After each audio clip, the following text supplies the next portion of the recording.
তোমার স্ত্রীকে সেই মানের পরাবা। 3 নম্বর, ওয়ালা তুকাব্বিহ, কখনো স্ত্রীকে গালি দিবা না। তোমাদের পোশাক, তোমরা তোমাদের স্ত্রীদের পোশাক। তাহলে একটা মশার হাত থেকে বাঁচানোর জন্য মশা পর্যায়ে স্ত্রীর পীড়াপিড়িতে অশান্তি দূর করতে যে এবার গরিব দুঃখী মানুষের পকেট কাটা শুরু করে।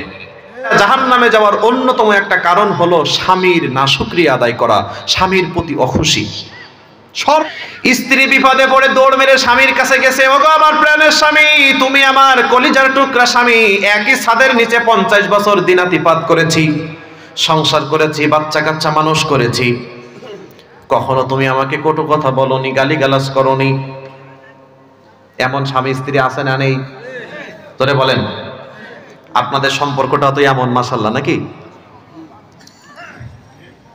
দেখছেন এবার একটু সাউন্ডটা নরমাল হয়ে গেছে, তার মানে ভাব খুব বেশি একটা সুবিধা না। কি সাউন্ড কি কমে গেছে, তার মানে আপনাদের মধ্যে খুব বেশি একটা ভালো অবস্থানে আপনারা নেই। সম্মানিত সুধী, স্বামী স্ত্রীর ভালোবাসা আমাদের আছে? অল্প না বেশি? হ্যাঁ, আমি যদি আপনাকে এখন বলি জীবনে একদিনও স্ত্রীকে কে মারেননি, একটু হাত ওঠান তো। হাত উঠাইতে বলতে বললে দেখবেন বিপদে পড়ে যাচ্ছে। না, হাত উঠাইতে হবে না, আমি অত বড় ভুল কাজ করব না, আমি অত বড় ভুল কাজ করব না। আপনাকে আমার বেইজ্জতি করার কোনো ইচ্ছা নেই। সম্মানিত সুধী, আছে আছে আলহামদুলিল্লাহ আছে। স্বামী স্ত্রীর মধ্যে সুন্দর সম্পর্ক এমনটা আছে। আল্লাহ রাসূল সাল্লাল্লাহু আলাইহি ওয়াসাল্লাম বলেছেন, স্বামী হতে গেলে কয়েকটা জিনিস লাগে। যেমন, 1, যে মানের তুমি খাবা তোমার স্ত্রীকে সেই মানের খাওয়াবা। যে মানের তুমি পরবা তোমার স্ত্রীকে সেই মানের পরাবা। 3 নম্বর, ওয়ালা তুকাব্বিহ, কখনো স্ত্রীকে গালি দিবা না। আপনারা দেন? মাঝে মাঝে একটু দেন নাকি? সারাদিন রোজা আছি, আসরের পরে একটু দেন। এমন ব্যক্তি অনেক আছে যে রোজার মাসে গন্ডগোল করার কাউ না পাইলেও স্ত্রীর সাথে গন্ডগোল বাড়ায়, একেবারে সাধারণ বিষয় নিয়ে। হারামি টাকা না থাকলে এমন মানুষও আছে। সম্মানিত সুধী, 3 নম্বরে কি বলেছেন আল্লাহ রাসূল? ওয়ালা তুকাব্বিহ, কখনো গালিগালাজ করবা না, তুচ্ছ তাচ্ছিল্য করবা না, কটাক্ষ করবা না। স্ত্রীর সামনে শ্বশুর শাশুড়ির কখনো গালিগালাজ করো না, তাহলে ওই স্ত্রী তোমার আর অনুগত হবে না। মা বোনরা তো মনে হয় খুব, মা বোনরা আছে কি মহিলা প্যান্ডেল আছে? ও আচ্ছা আচ্ছা, আমি তো কই হুজুর জায়গা মতো হাত দিছে, অনেক খুশি। হ্যাঁ, মেলা আছে না? মাশাআল্লাহ মাশাআল্লাহ, তাইলে তো একটু বলতেই হয়। সম্মানিত সুধী, মুহাম্মদ রাসূলুল্লাহ সাল্লাল্লাহু আলাইহি ওয়াসাল্লাম সহিহ বুখারীর মধ্যে বলেছেন, স্ত্রীরা হলো তোমাদের বাঁকা হাড় দিয়ে তৈরি।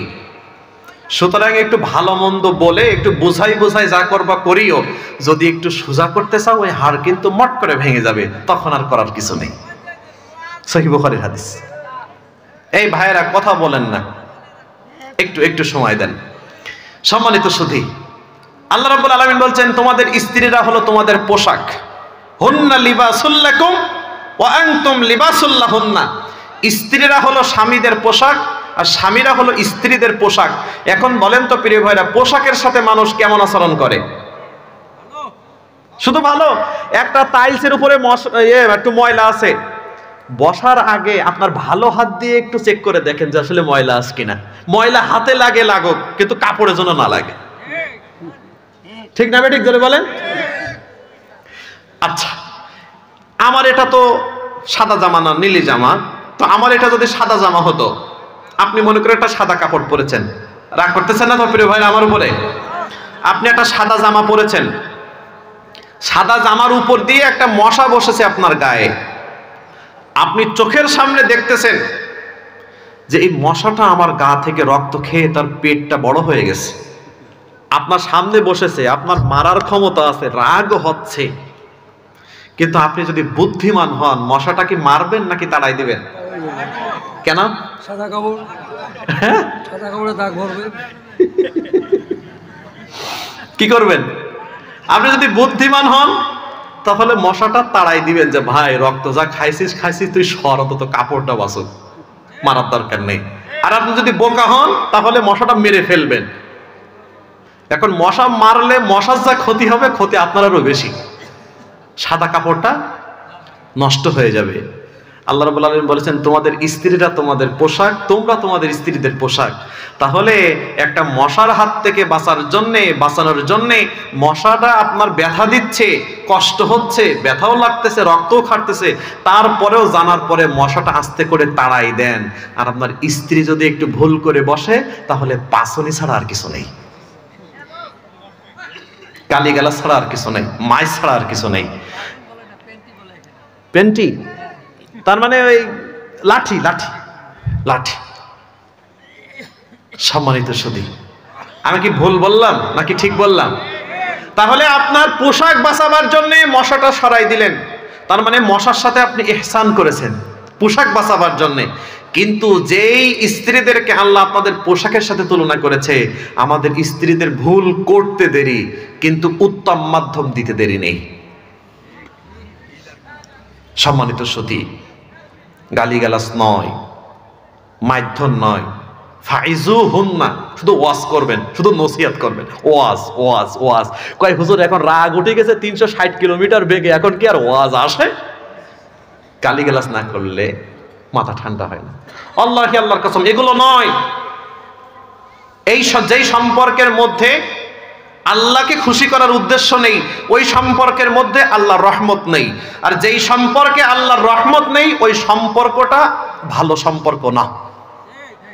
সম্পর্কের মধ্যে শান্তি পেতে গেলে আল্লাহর রহমত লাগবে, ঠিক না? ঠিক বলছে না আমার প্রিয় ভাইরা? ওই জন্যে আপনাদের যাদের স্ত্রী আছে, গালিগালাজ করবেন না, বুঝিয়ে বলবেন, দেখবেন বুঝে গেছে। এবার একটু মায়েদের বলি, নারীরা যতগুলো কারণে জাহান্নামে যাবে তার মধ্যে অন্যতম 2টা বড় কারণ একটু বলি ভাই, মা বোনেরা একটু খেয়াল করে শোনেন। 1 নম্বর তাকফুরনাল আশিরা, 2 নম্বর তুকসিরনাল লানা। মায়েদের বড্ড একটা বদ অভ্যাস, সেটা হলো স্বামীর প্রতি অশুকরিয়া আদায় করা। স্বামীর প্রতি না শুকরিয়া আছে না নেই? এই দেখেন এবার একটা আওয়াজ জোরে হয়েছে তো না, আপনাদের পক্ষে চলে আসছে। এবার মায়েদেরকে বলছি, আপনি মা, আপনি বোন, আপনাকে সম্মান দিয়ে বলছি, স্বামী যেটা খেতে দেয় ওইটা খেয়ে খুশি না, স্বামী যেটা পরতে দেয় ওইটা পরে খুশি না, স্বামী যেভাবে রাখে ওইভাবে খুশি না, অকৃতজ্ঞ, স্বামীর ব্যবহারে খুশি না। এটা তো হাদিসে এসেছে, আপনি 12 বছর ভালো ব্যবহার করবেন, 12 বছর ভালো ব্যবহার করবেন, একদিন যদি একটু ব্যবহারে উল্টাপাল্টা হয়েছে, কয় জীবনে কোনোদিন তোমার কাছ থেকে ভালো ব্যবহার পেলাম না। অকৃতজ্ঞ। আর এই অকৃতজ্ঞতার কারণে আপনাকে জাহান্নামে যেতে হবে। নাউজুবিল্লাহ, আল্লাহ হেফাজত করুন, জোরে পড়েন আমিন। মায়েদের উচিত আপনার স্বামী তার সাধ্যমতো যতটুকু ইনকাম করেন ততটুকুর উপরেই আপনাকে খুশি থাকা। আল্লাহি আল্লাহর কসম, এদেশে হাজার হাজার এমন ব্যক্তি আছে যে স্ত্রীর চাপে পড়ে সে হারাম খাইতে বাধ্য হয়, জোরে বলেন ঠিক না বেঠে? এমন বহু চাকরিজীবী আছে, ও মনে করে আমার স্বামী চাকরি করে মানে আমাকে মঙ্গল গ্রহে নিয়ে যাবে, কয় টাকা বেতন পায় এটা সে বুঝতে রাজি নাই। এক পর্যায়ে স্ত্রীর পীড়াপিড়িতে অশান্তি দূর করতে যে এবার গরিব দুঃখী মানুষের পকেট কাটা শুরু করে। এখন ওদিকে আর এক অশান্তি, আর পরিবারে আর এক অশান্তি। আর হারাম খেলে কোনোদিন আরাম হবে না, হবে না, হবে না, জোরে বলেন ঠিক না বেঠে? শুধুমাত্র স্ত্রীদের অখুশির কারণে অনেক ভালো স্বামীরা বিপদগামী হয়ে যেতে পারে। মা বোনদের আরো আরেকটা স্বভাব কি জানেন? কোন একজন বোনের স্বামী যদি একটা 5,000 টাকা দিয়ে শাড়ি গিফট করে, তা আশেপাশের 2-4 জন বোনকে না দেখানো পর্যন্ত এই শাড়ির মনে হয় কি খুশি, হ্যাপিনেসটা ওঠে না। এবু ও আফা, দেখেন আপনার ভাই ঈদে শাড়িটা দিছে, কেমন হয়েছে দেখেন তো, স্বামীর নিচে ঠিক আছে তো, ডিজাইন ঠিক আছে তো, কত নিছে? তো কয় 5,000। আপনাকে দিছে? কয় আমাকে একটা দিছে 1,000 টাকা দিয়ে। এখন 5,000-এর কাছে 1,000 কিছু? অকৃতজ্ঞ হয়ে গেছে। কিন্তু উনি যদি দিনদার বোন হতেন তাহলে উনি বলতেন, দেখেন আমার স্বামীর ইনকাম কম, যেটা দিয়েছে এটাই আলহামদুলিল্লাহ, আপনার স্বামীর ইনকাম বেশি, কিন্তু খোঁজ খবর নিয়ে দেখা যায় ও 5,000 টাকার জায়গায় 15,000 টাকা দিলেও সমস্যা কি, ওর তো সুদি টাকা, আর আমার তো দিনমজুর খেটে খাওয়া টাকা, সুতরাং আমার সাথে তো তারটা মেশবে না। যদি আপনি দিনদার হন, আপনি পরহেজগার রমণী হন, নারী হন, তাহলে অবশ্যই আপনার স্বামী হালাল উপায়ে যতটুকু দিয়েছে অতটুকুর উপরেই আপনি খুশি থাকবেন। এটা হলো 1 নম্বর। তাকফুরনাল আশিরা, নারীরা জাহান্নামে যাওয়ার অন্যতম একটা কারণ হলো স্বামীর নাশুকরিয়া আদায় করা, স্বামীর প্রতি অখুশি, সর্বদিক থেকে, ব্যবহারে অখুশি, আচার ব্যবহারে অখুশি, খাওয়াবার দিক থেকে অখুশি, পড়াবার দিক থেকে অসুখী, আবার মনে করেন বিভিন্ন লেনদেনের ক্ষেত্রে অসুখী। আল্লাহি, আল্লাহর কসম, এমনটা করলে আল্লাহ অখুশি হয়ে যাবে। 2 নম্বর, নারীদের আর একটা বাজে অভ্যাস, সেটা হলো তুকসিরনাল লানাহ। নারীরা কথায় কথায় লানত, অভিশাপ দেয়। অভিশাপ আছে না নেই? স্বামীকে অভিশাপ, সংসারকে অভিশাপ, সন্তানকে অভিশাপ, টাকা পয়সার অভিশাপ। আর যদি আল্লাহ না করুক পাশের বাসার কোনো ভাবির সাথে একটু মনোমালিন্য গন্ডগোল হয়, দেখবেন অভিশাপ কারে বলে। আল্লাহি, আল্লাহর কসম, আপনি যদি অন্যের জন্য খারাপ চান, ওটা আপনার জন্যও কবুল হবে। আমার কথা বোঝা যায় প্রিয় ভাইরা? আপনি অন্যের অমঙ্গল চাইছেন, অকল্যাণ চাইছেন, ওটা আপনার জন্যও কবুল হবে। আপনি বললেন তুই ধ্বংস হয়ে যা, দেখা যাচ্ছে ওর আগে আপনি ধ্বংস হয়ে গেছেন। আল্লাহর হাবিব বলেন, ওয়ালা ইয়াজতামিউ ফি জাওফি আবদিন আল ঈমান ওয়াল হাসাদ, ওয়ালা ইয়াজতামিউ ফি জাওফি আবদিন আল ঈমান ওয়াল হাসাদ। মুহাম্মদুর রাসূলুল্লাহ সাল্লাল্লাহু আলাইহি ওয়াসাল্লাম বলেন, একজন মানুষের অন্তরে 2টা জিনিস একসাথে থাকতে পারে না। কয়টা? মুখস্থ করে নেন প্রিয় ভাইরা, কয়টা? আল ঈমান ওয়াল হাসাদ, ঈমান এবং হিংসা। ঈমান এবং হিংসা। যার অন্তরে ঈমান আছে তার অন্তরে হিংসা থাকবে না, আর যার অন্তরে হিংসা আছে তার অন্তরে ঈমান থাকবে না। হিংসা আর ঈমান দুটো একসাথে রাখা যাবে না। এবার আপনি আপনার নিজের কাছে জিজ্ঞাসা করেন, মায়েদেরকে বলছি, বাবাদেরকেও বলছি, আপনি আপনার নিজের কাছে একটু জিজ্ঞাসা করে দেখেন যে আপনার অন্তরে হিংসা আছে কিনা। আছে? হিংসা থাকলে ঈমান নেই, আর ঈমান থাকলে হিংসা নেই। ঈমানদারেরা কোনোদিন হিংসা করে না। হিংসা তারাই করে যাদের মধ্যে ঈমান নেই। যারা বলেন ঠিক না ঠিক? আরে ঈমানের নূর থাকলে তো তার হৃদয়টা আলোকিত হয়ে যাবে। ওই আলোকিত হৃদয় তো কখনো হিংসা লালন করতে পারে? ওর হয়, আমার হয় না কেন? ও করতে পারে, আমি পারি না কেন? ওর মেধা ভালো, আমার ভালো না কেন? ওর ব্যবসা বাণিজ্য ভালো, আমার ভালো না কেন? দেখবেন পাশাপাশি 2 জন ফল বিক্রি করতেছে, একজনের বেচা বিক্রি ভালো আর একজনের কম। ওর দোকানে খরিদ্দার আসলে, ভাই ওর দোকান থেকে নিয়েন না, ওর ফরমালিন দেওয়া, এই দেওয়া, টক, এটা সেটা। ও যত হিংসা করে ওর খরিদ্দার কমে আর ওর বাড়ে। এটাই বাস্তবতা। চলে বলেন ঠিক না বেঠিক প্রিয় ভাইরা?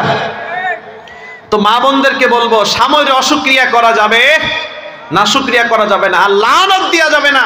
বিশ্বনবী বলেন, মান কানা ইউমিনু বিল্লাহি ওয়াল ইয়াউমিল আখির ফালইয়াকুল খায়রান আও লিয়াসমুত।